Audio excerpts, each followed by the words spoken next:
स्वागत है आपका YouTube क्लासेज में। दोस्तों, यदि आपने हमारे चैनल को सब्सक्राइब नहीं किया है तो बिल्कुल आप इनको सब्सक्राइब कीजिए और दोस्तों के अंदर शेयर कीजिए। आज का हमारा टॉपिक सामान्य ज्ञान, सरकार और सरकार में केंद्र सरकार या राज्य सरकार। विद्यार्थियों और दोस्तों, हम जानते हैं कि सरकार क्या होती है। एक जनता के द्वारा, एक जनता के लिए और एक जनता का जो शासन होता है उसे हम सरकार का नाम देते हैं। सरकार के तीन भाग होते हैं, तीन अंग होते हैं सरकार के। और तीन अंग देखिए कौन कौन से होते हैं दोस्तों। नंबर एक हम बात करें तो आपकी है व्यवस्थापिका।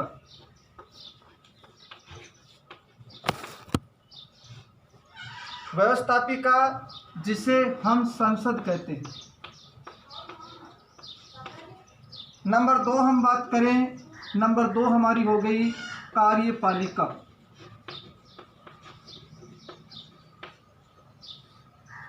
नंबर तीन हम बात करें तो नंबर तीन हमारी हो गई अन्यायपालिका।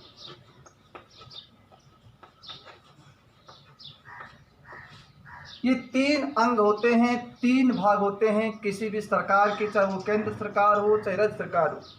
संक्षिप्त में हम आपको बताना चाहेंगे कि व्यवस्थापिका का काम क्या होता है कि जो सरकार की नीतियां होती है, जो सरकार के सिद्धांत नियम होते हैं, उन नियमों को बनाने का काम कौन करती है?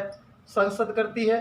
संसद के भी अलग अलग भाग होते हैं, उसकी बात बाद में करेंगे। कार्यपालिका क्या करती है? यहाँ जो आपके नीतियाँ बन गई, जो नियम बन गए, जो अधिनियम कानून बन गए, उन कानूनों को कार्य करवाना, ठीक है, उनको संचालित करने का जो काम करती है, वो संचालित करने का काम करती है हमारी कार्यपालिका।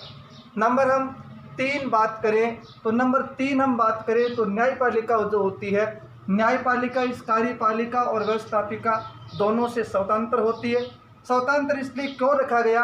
क्योंकि इनका हस्तक्षेप इसमें नहीं होता है, ताकि न्यायपालिका अपने हिसाब से स्वतंत्र और निष्पक्ष न्याय कर सके, वो न्यायपालिका होती है।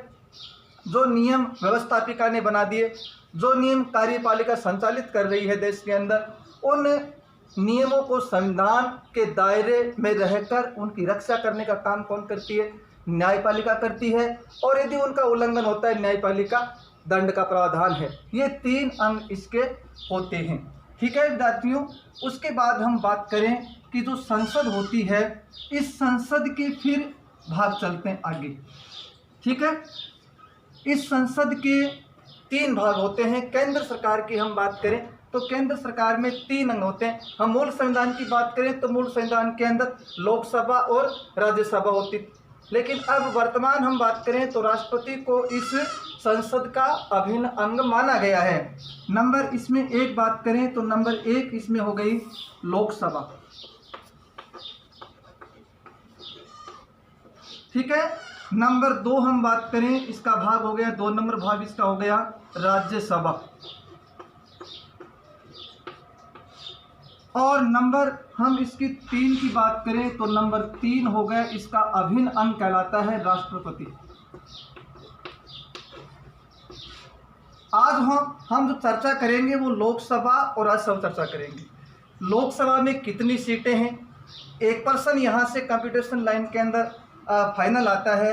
राज्यसभा में कितनी सीटें हैं, केंद्र सरकार की हम बात करेंगे, ठीक है ना, राज्य की उसके तुलनात्मक रूप से हम इसकी चर्चा भी कर लेंगे। लोकसभा की बात करें तो लोकसभा क्या होता है? लोकसभा एक अस्थायी सदन होता है।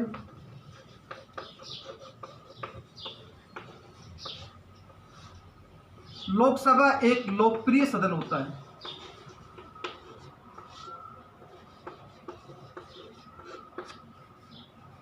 लोकसभा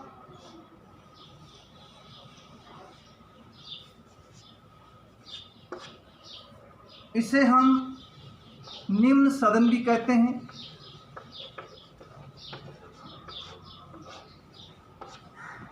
राज्यसभा की बात करें, राज्यसभा को हम अस्थायी सदन कहते हैं। इसे हम उच्च सदन भी कहते हैं।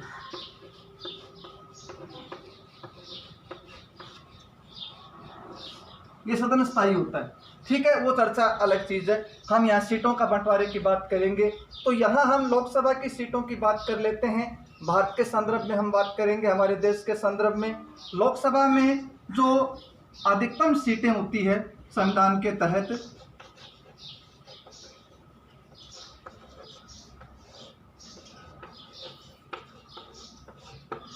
अधिकतम सीटें होती है 552 सीटें हो सकती है संविधान के तहत, 552 सीटें हो सकती है। तो वर्तमान में कितनी सीटें हैं?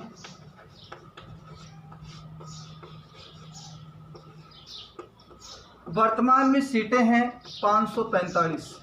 ये 545 ध्यान रखना, ये वर्तमान में है।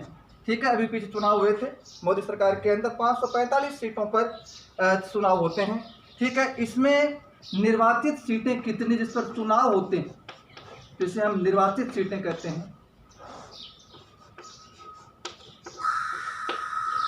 ये सीटें होती है 543। 543 सीटों पर वर्तमान में चुनाव होते हैं। तो 2 सीटें कौन सी है? 2 सीटें हैं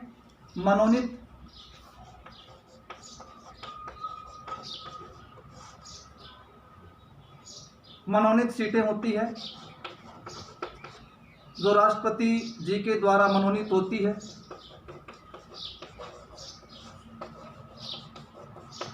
ठीक है, ये 2 सीटें होती है। ये 2 सीटें एंग्लो इंडियन जो सदस्य होते हैं,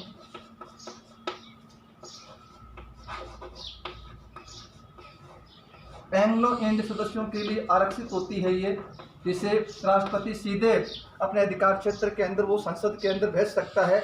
इस प्रकार ये 543 और 2 हम वापस जोड़ेंगे तो कितने हो जाते हैं? 545 सीटें हो जाती है।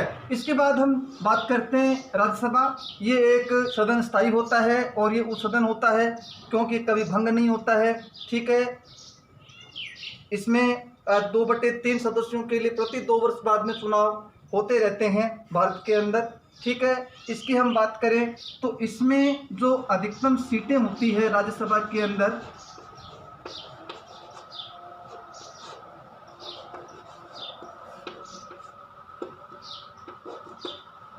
इसमें अधिकतम सीटें होती है आपकी 250। ठीक है, फिर इसमें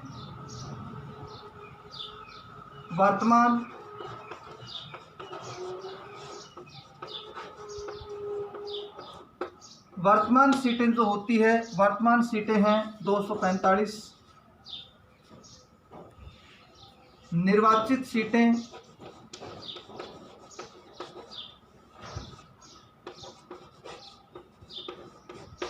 और फिर मनोनीत सीट।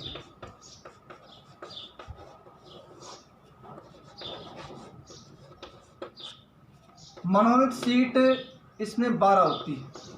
कितनी होती है? 12 सीटें होती है, जिनका राष्ट्रपति के द्वारा सीधा मनोनयन होता है।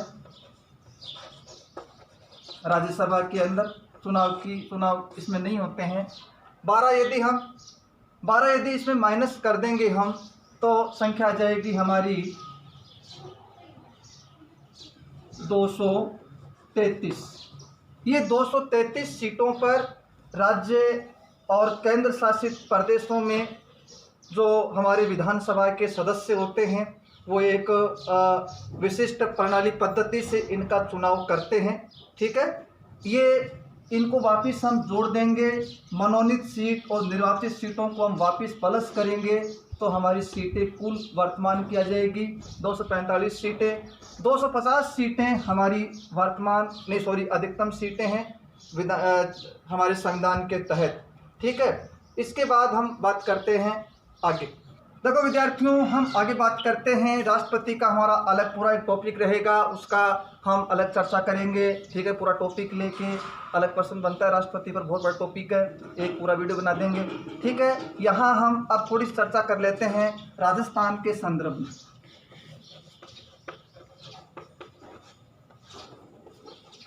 क्योंकि परीक्षा एग्जाम में राजस्थान के संदर्भ में भी सीटों का वर्गीकरण पूछ लेते हैं आपसे। राजस्थान के संदर्भ में हम बात करते हैं तो राजस्थान के संदर्भ में जो विधानसभा सीटें हैं,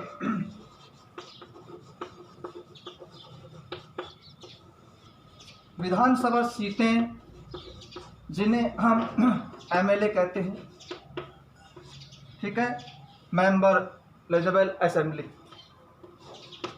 विधानसभा सीटें हैं राजस्थान के अंदर 200। राजस्थान जो है वो एक सदनात्मक राज्य है, ये ध्यान में आपके होना चाहिए। एक सदनात्मक राज्य है, एक सदनात्मक राज्य जिसमें एक ही सदन होता है, ठीक है। द्विसदनात्मक के अंदर विधानसभा और विधान परिषद होती है, लेकिन राजस्थान में सिर्फ एक ही सदन है, वो है विधानसभा। विधानसभा सीटों की संख्या है राजस्थान के अंदर 200 सीटें। लोकसभा सीट,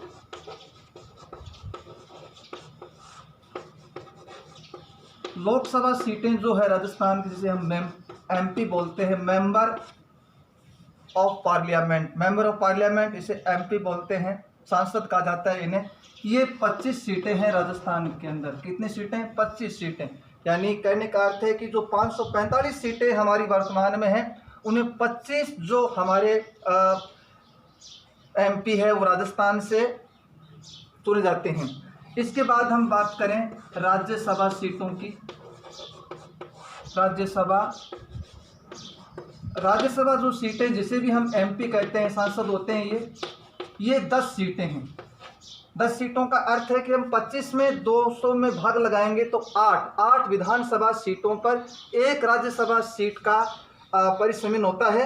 ये हमारा संविधान के तहत बनाया हुआ है, परिसमन के नियम के तहत, कि 8 विधानसभा सीटों पर एक लोकसभा सीट बनी होती है, 10 हमारी राज्यसभा सीटें होती है। अभी वर्तमान में हम देखते हैं कि 3 राज्यसभा सीटों पर अभी चुनाव हो रहे हैं। 19 जून को ये चुनाव है, यहाँ से 3 सीटों पर ये चुन के जाएंगे 10 में से, ठीक है। ये आपको ध्यान रखना है। धन्यवाद साथियों। जय हिंद, जय भारत।